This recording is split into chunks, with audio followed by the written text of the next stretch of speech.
ஆண்டவராகிய இயேசு கிறிஸ்துவின் பரிசுத்த நாமத்தில் உங்களை அன்புடன் வாழ்த்துகிறோம். பரிசுத்த வேதாகமத்தில் மத்தேயு எழுதின சுவிசேஷம் 18ஆம் அதிகாரம் 11ஆம் வசனத்தில் ஆண்டவராகிய இயேசு கிறிஸ்து இவ்வாறு கூறுகிறார், மனுஷகுமாரன் கெட்டுப்போனதை ரட்சிக்க வந்தார். இது ஒரு மிகவும் அருமையான வசனமாக இருக்கிறது.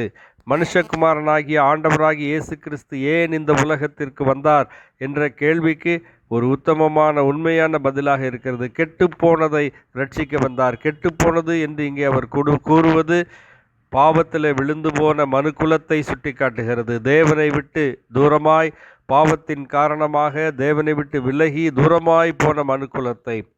ஒரு மெய்ப்பனுடைய ஆடுகளிலே ஒரு ஆடு காணாமற் போய் தூரமாய் போய் விடுகிற போது அந்த மெய்ப்பனானவன் தன்னுடைய மற்ற நல்ல ஆடுகளையெல்லாம் விட்டுவிட்டு காணாமற் போன ஆட்டை தேடி வந்தது போல ஆண்டவராகிய இயேசு கிறிஸ்து இழந்து போனதை ரட்சிப்பதற்காக, காணாமற் போனதை தம்மண்டையிலே சேர்த்து கொள்ளுவதற்காக இந்த உலகத்திற்கு வந்தார். ஆம், மனிதன் பாவத்தின் காரணமாக தேவனுடைய சமூகத்திலிருந்து தூரமாய் இருந்தபோது அவர்களை மீட்பதற்காக வந்தார். 1 தீமோத்தேயு 1ஆம் அதிகாரம் 15ஆம் வசனத்திலே ஆண்டவராகிய இயேசு கிறிஸ்துவை குறித்து அப்போஸ்தலனாகிய பவுல் கூறும்போது, பாவிகளை ரட்சிக்க கிறிஸ்து இயேசு உலகத்தில் வந்தார் என்கிற வார்த்தை உண்மையும் எல்லா அங்கீகரிப்புக்கும் பாத்திரமானது. அவர்களில் பிரதானமான பாவி நான் என்று சொல்லுகிறார்.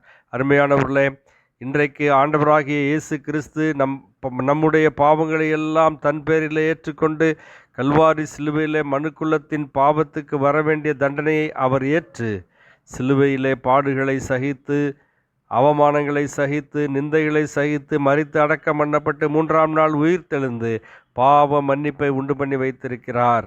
அருமையானவர்களே, இந்த உலகம் யாரை தோல்வி அடைந்தவர்கள் என்று சொல்லுகிறதோ, இந்த உலகம் யாரை ஒன்றுக்கும் உதவாதவர்கள் என்று சொல்லுகிறதோ, இந்த உலகம் யாரை பாவிகள் என்றும் நீசர்கள் என்றும் துரோகிகள் என்றும் குற்றம் சாட்டுகிறதோ அவர்களை அவர் தேடி வந்தார்.